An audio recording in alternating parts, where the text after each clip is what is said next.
प्रणाम मित्रों। आज हम कबीर साहब का एक दोहा है, उसको समझना चाहेंगे।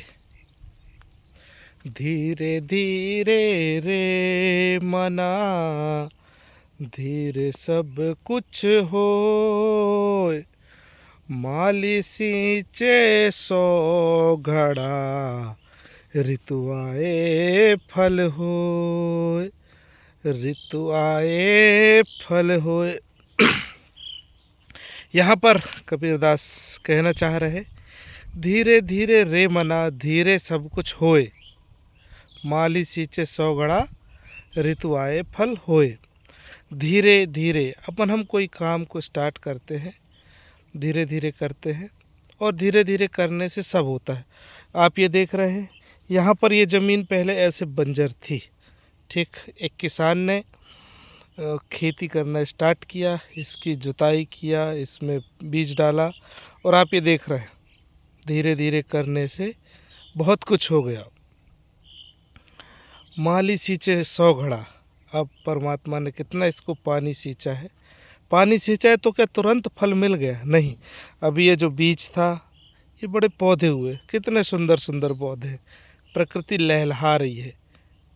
तो ये पानी इसको मिला है, पर फल कब मिलता है? जब समय आता है तब मिलता है।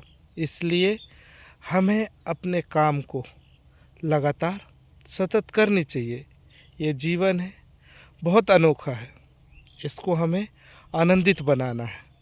तो आनंदित हम एक दिन में नहीं हो सकते, उसके लिए हमें जीवन की छोटी छोटी बारीकियों को जाननी पड़ेगी, ध्यान को जानना पड़ेगा, ध्यान की बारीकियों को जानना पड़ेगा और अपने मन को जानना पड़ेगा, प्रेम को जानना पड़ेगा और उनको जीना पड़ेगा।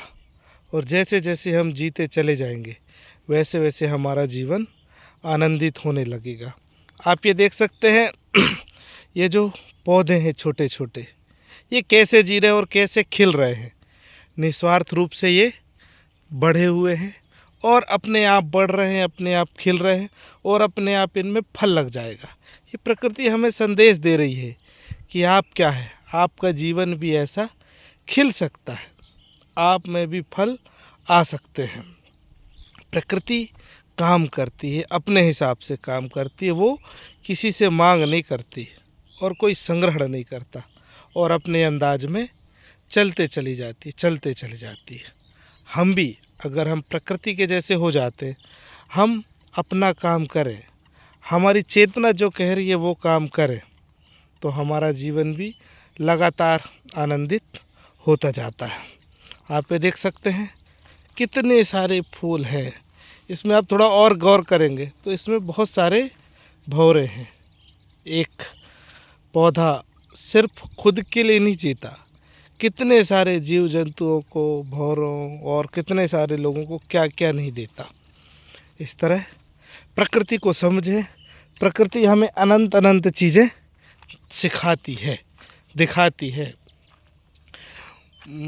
भगवान दत्तात्रेय हुए हैं, वो वहाँ प्रकृति में जहाँ से गुजरे 24 चीज़ें दिखी, 24 को अपना गुरु बना लिए और एक सामान्य इंसान से परमात्मा की तक पहुँच गए। अगर हम भी प्रकृति को देखते हैं, प्रकृति की छोटी छोटी बारीकियों को समझने का प्रयास करते हैं, तो हमें भी प्रकृति हर पल शिक्षा देगी और हमें कहीं जाने की ज़रूरत नहीं है। इस प्रकृति के माध्यम से ही हम अपने जीवन को अनंत तक ले जा सकते हैं, हम अपने जीवन को परमानंद तक ले जा सकते हैं। बहुत बहुत धन्यवाद। आपने इस वीडियो को सुना, देखा और आशा है आप भी प्रकृति को गुरु बनाएंगे और प्रकृति की एक एक चीज़, छोटी छोटी चीज़, छोटे छोटे घास फूस, छोटे छोटे फल फूल, सबसे सीखने का प्रयास करेंगे और प्रकृति के जैसे जीने का प्रयास करेंगे। क्योंकि बाहर का प्रकृति और अंदर का प्रकृति अलग नहीं है। थोड़ा आप प्रकृति में डूबे तो आपको समझ में आ जाएगा कि बाहर की प्रकृति और अंदर की प्रकृति एक ही है। बहुत बहुत धन्यवाद, सभी को प्रणाम।